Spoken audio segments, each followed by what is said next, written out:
Hi everyone. இன்னைக்கு நாம பார்க்க போற ரிலாக்ஸேட்டிவ் ஆசனா பேர் அட்வாசனா. இதை இங்கிலீஷ்ல ரிவர்ஸ் காப்ஸ் போஸ் அப்படின்னு சொல்லுவாங்க. இது எப்படி ப்ராக்டிஸ் பண்ணுன்ற ப்ரொசீஜரை இந்த வீடியோவில் நான் உங்களுக்கு எக்ஸ்பிளைன் பண்ண போறேன். ஃபர்ஸ்ட் ஒரு மேட்டையோ இல்லைன்னா ஒரு பெட்ஷீட்டையோ வந்து கிரவுண்ட்ல ஸ்ப்ரெட் பண்ணிக்கோங்க.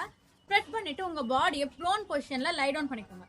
லை டவுன் பண்ணிட்டு உங்க ரெண்டு ஹேண்ட்ஸையும் அபவ் த ஹெட் வந்து ரைஸ் அப் பண்ணி உங்க பாம்ஸ் ரெண்டுமே வந்து கிரவுண்ட்ல பிளேஸ் பண்ணிக்கோங்க. அதுக்கப்புறம் உங்க ஐஸை க்ளோஸ் பண்ணிட்டு உங்க ப்ரீத்திங் பேட்டர்னை வந்து வாட்ச் பண்ணுங்க. இன்ஹலேஷன் எக்ஸலேஷன் ரெண்டுமே வந்து ப்ராப்பராக இருக்கணும். ஸ்பீடப்பாகவும் இருக்கக்கூடாது, ரொம்ப ஸ்லோவாகவும் இருக்கக்கூடாது.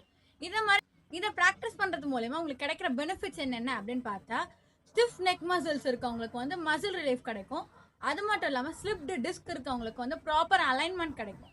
இது இல்லாமல் வேற என்ன பெனிஃபிட் கிடைக்க போகுது அப்படின்னு பார்த்தா, ஸ்டூப்பி ஃபிகர் இருக்கவங்களுக்கு, அதாவது நான் ஸ்ட்ரைட்டாக நிற்கும் போதே என் பாடி ஃபார்வர்டாக வருது, இல்லை நான் கூன் போடுற மாதிரி ஃபீல் ஆகுது, அந்த மாதிரி நீங்கள் ஃபீல் பண்ணால் இதை ப்ராக்டிஸ் பண்ணுறது மூலிமா உங்கள் பாடிக்கு ஸ்ட்ரைட்டான ஃபிகரும் அலைன்மெண்ட்டும் கிடைக்கும்.